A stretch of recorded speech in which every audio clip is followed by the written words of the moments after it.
Everyone says the Bible is full of contradictions. Online lists, atheist videos, skeptic threads, Genesis 1 versus Genesis 2 creation order, God repents or God never repents, Jesus' genealogy different in Matthew and Luke, women at the tomb, tell or don't tell. You scroll, you see the screenshots, and slowly the doubt creeps in. Is it really that broken? Is the Bible unreliable? You want to trust it, but the contradictions feel damning.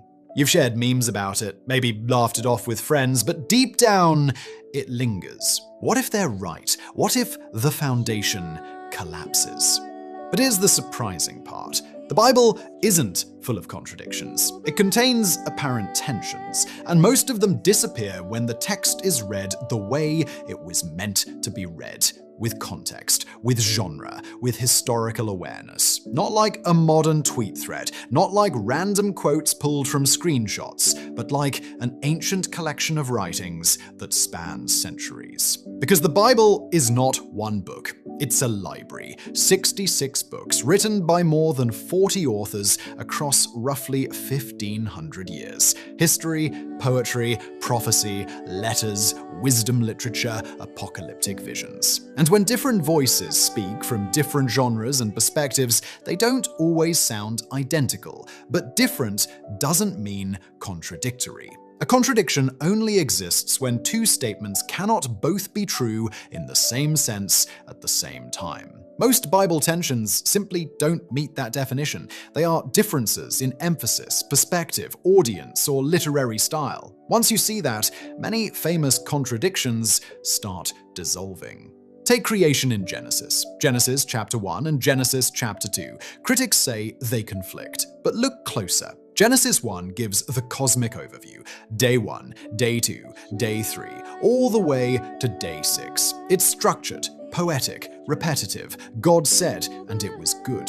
But Genesis 2 zooms in. Not a second timeline, a close-up, like a camera replaying a scene from a different angle. Genesis 1 shows God creating humanity. Genesis 2 focuses on how humanity was placed in the garden. Two lenses, one story.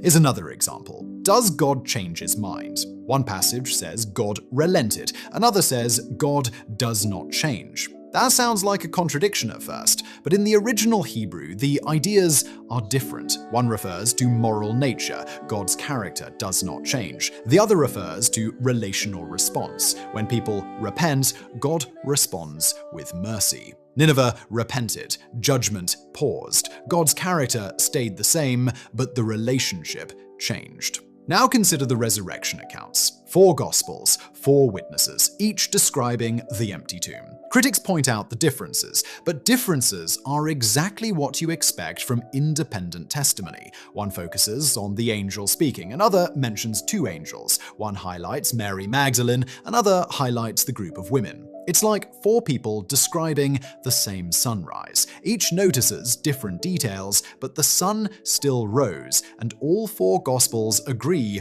on the central claim. The tomb was empty. Jesus was alive. In fact, if the accounts were identical word for word, that would actually look suspicious. Real memories don't work that way. Authentic testimonies include perspective, texture, human focus, yet the core message remains the same. Another example often mentioned is the genealogy of Jesus. Matthew lists one line, Luke lists another. Different names, different path, but both lead to the same person, Jesus. Matthew traces the royal lineage through kings. Luke traces the broader human line, back through history all the way to Adam. Different purposes, different audiences, same identity. Even the story of Judas's death is often called a contradiction. One account says he hanged himself, another describes his body falling. But ancient storytelling often compresses events. A rope breaks, a branch snaps, the body falls. 2 writers describe different moments of the same tragedy. When combined, the picture becomes clearer, not weaker.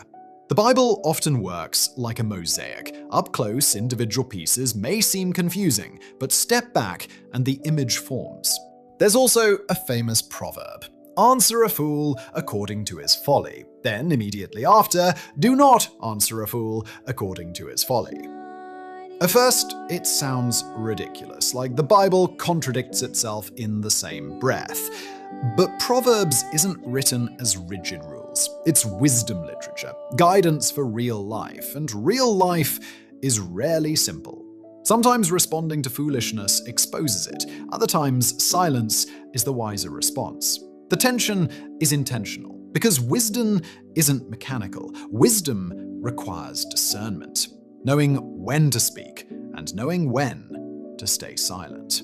And then there's the conversation between faith and works. Paul writes that salvation comes by faith, not by works, not by human effort. But James writes something that seems almost opposite.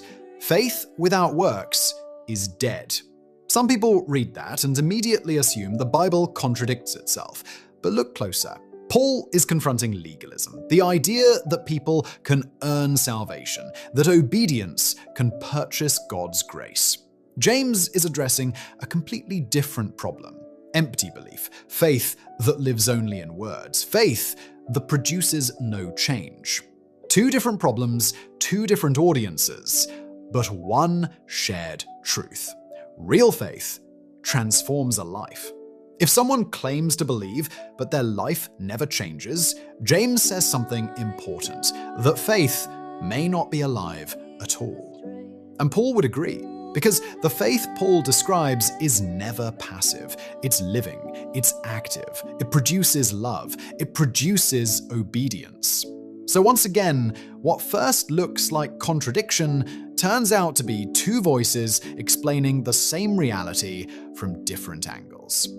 When you step back, the Bible begins to reveal something bigger. Not random sayings, not disconnected books, but a single unfolding story. A story written across centuries, different authors, different cultures, different moments in history. Yet somehow, the same themes keep appearing. Humanity searching for meaning, humanity struggling with brokenness, and God continually reaching toward his creation. From the opening pages of Genesis to the final vision in Revelation, the story moves in a clear direction: creation, fall, redemption, restoration. And at the center of that story, everything begins to converge. The promises, the prophecies, the longing for rescue. They all point toward one person: Jesus.